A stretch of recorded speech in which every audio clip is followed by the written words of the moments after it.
Hi, I am member 2.1, and today me and my grandmother are going to be making Mrs. Weasley's apple crisp.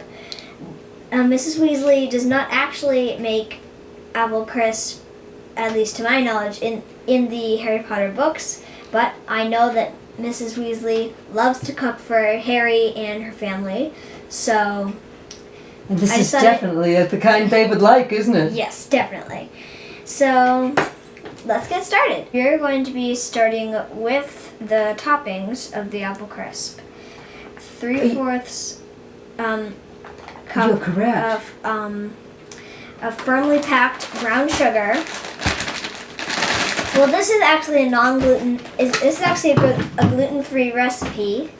So in this case, we are going to be using a 1/2 cup of gluten-free all-purpose flour. You can do it with gluten flour too, I think, but just for the sake of everyone who's eating it, we are going to be using gluten-free. Yes, and I went to get scissors because we have a brand new package of lovely brown sugar. Yeah. I find that I can press it right through the plastic. Do you do gosh. that too? Yeah. Wait. Oh no! Then you don't have to get your hands sticky. Press hard. Okay. That's enough. Whatever. Okay. So, I'm gonna in. Okay, there goes 2 of the quarters of the 3 that we need. Yes, in the shape. Wonderful sandcastle time. Yep.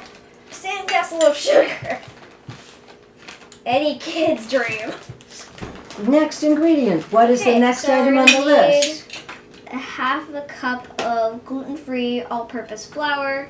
We have that. Yep, we do have that. We have gluten-free flour. Well, Julia Child used to think, of course you'll make a mess when you do good cooking. Yeah. And then you clean it up. Okay, don't want to waste this lovely gluten-free flour. There we go. Add it in. Everywhere.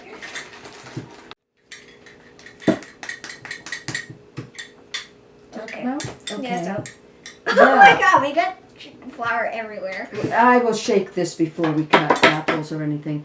Okay, so now we're gonna do oats. a 1/2 cup of gluten-free old-fashioned oats. I think we'll probably. I got it. You might be able to scoop those if the cover comes all the way out. There you go. There we go. Okay, so we have a 1/2 cup. Good Quaker oats.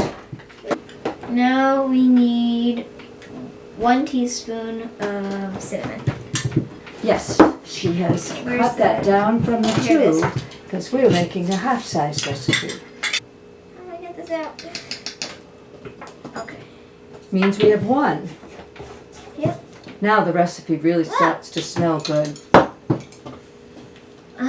I know some people who don't like cinnamon. I'm just like, what is wrong with you?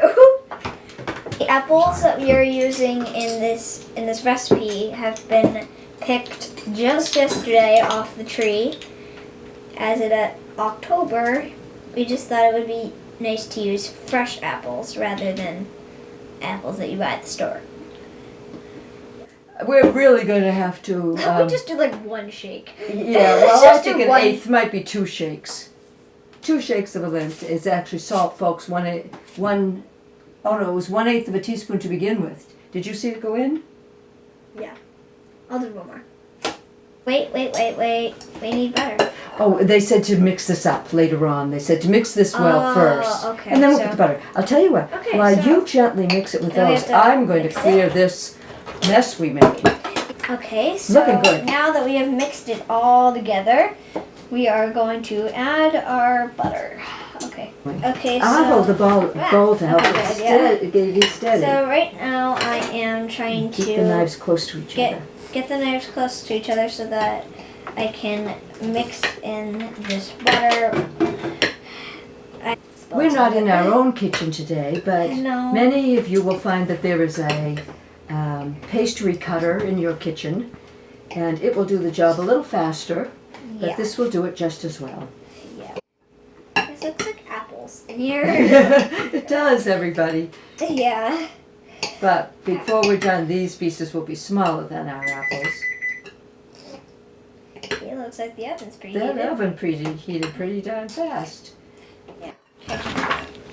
So while she is taking a turn mixing the toppings, I am going to start peeling some apples.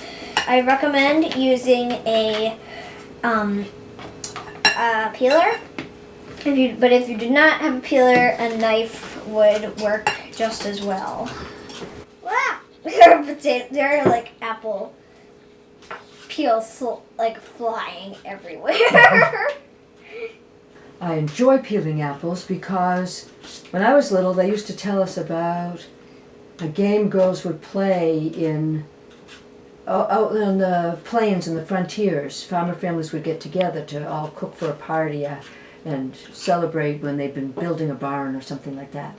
And as the girls peeled the apples, they would peel it in long pieces, and then the game was to fling it like away from them and onto the barn floor, and then look at the letters that it seemed to form on the ground.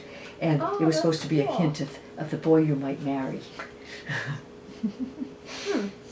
Wow. I'm going to start cutting for you. Okay. And I think these are Spartan. I think that's right. I feel like one of those girls you were talking about, except I'm not in the barn. Yeah, right.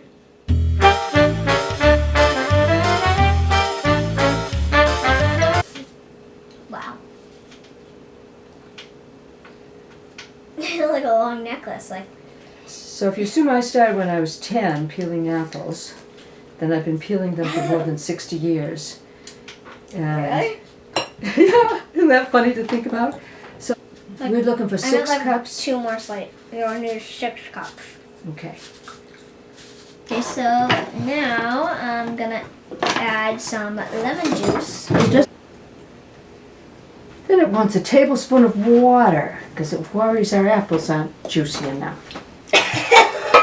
So it says a tablespoon. A tablespoon. Here we go. Okay. Good enough. Yeah, Sprinkle wait. that over. Wait, hang on. Did you put it back? Okay. And then we need cinnamon. Cinnamon is how much? Just a quarter of a teaspoon. And that silly set didn't have a quarter of a teaspoon. You take half. Okay. Sprinkle it around as much as you're able to sprinkle. And now we get to put it into the baking dish. I think the apples actually need a lot of cinnamon because I love it. I love cinnamon too. Now, will you help me hold the bowl? Or you knock them in? I got them. Okay. Now that we got the bowl less full, I think we can do this just like that. Whoa, this bowl is really full. I wonder if it's too many. I think Because we have to fit the topping on. Okay, so now we have actually switched over to a different pan because the 8x8 side pan wasn't really working. So we had to change it a little bit. All right. Okay, so. Better if the audience could see us. Yeah. Okay, so now that we have added on the topping, we are going to spread it out to the edges so that all of it can be covered, or most of it. Got it. Good. So we have now spread on the topping, and we are going to be putting it into the oven for around 45 minutes for it to bake. Okay, now the apple crisp. Oh, it's looking brown and delicious. What do you think? I think it looks good. I do too. This is the apple crisp that we have made. We are going to be serving it with vanilla ice cream. Okay, I'm actually really looking forward to this. So, thanks for watching, and I'll see you guys next time. Bye.